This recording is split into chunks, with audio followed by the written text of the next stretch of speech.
Now, as Ishii went on with these experiments, he got worried about something.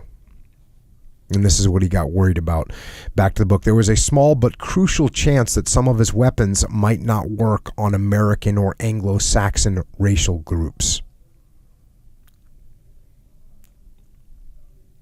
In 1943, researcher Utsumi was sent on trips to Inner Mongolia to study the immunities of Mongolians and other races. Another had already been sent to a place called Mukden. So Mukden's another prison camp. So he got concerned that as he did these experiments, that some diseases affect different races differently. Mm-hmm. And there was some chance that, if we'd use this type of bacteria against an Anglo-Saxon or a white person, it might not work. Mm-hmm. So we gotta figure that one out. Well, the Japanese had captured Americans and Brits and Australians. So here we're going to hear a little bit about the prisoners in Mukden.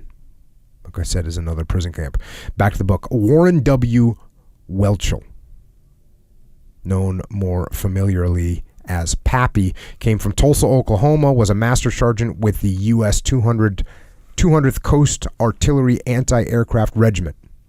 On April 9th, 1942, Bataan fell.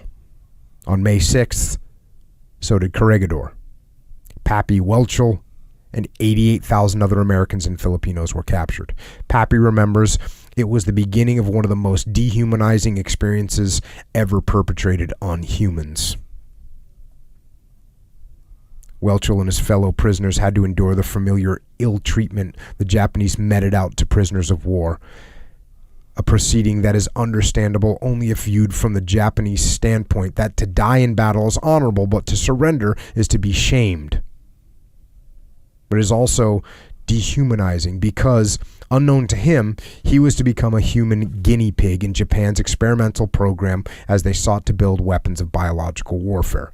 Welchel was to spend 3 years of his life as one of the 1,485 American and British and Australian and New Zealand prisoners of war who were herded into a special prison camp in Manchuria at Mukden.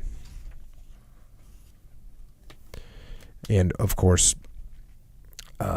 they hiked there. Back to the book. The route the 1,000 American prisoners took to Mukden began with what became known as the Bataan Death March.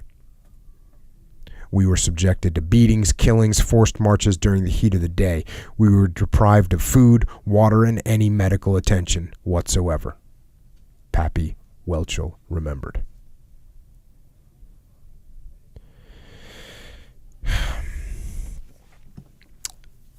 They were penned in 2 camps in the Philippines. Hundreds more died, both in the camp and from suffocation, as more than 100 crammed into boxcars on the journey from one camp to another.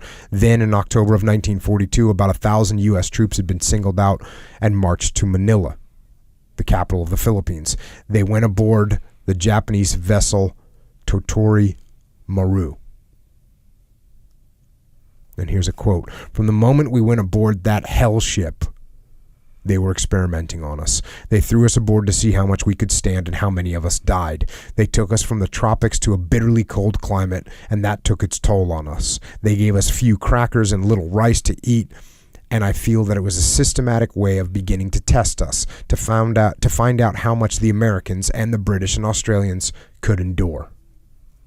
And that was said by Greg Rodriguez Sr., now retired from his career as a foreman in Henrietta, Oklahoma. Rodriguez was a private in 59 Coastal Artillery Corps, U.S. Army. He survived the journey to Mukden and 3 years in the camp itself.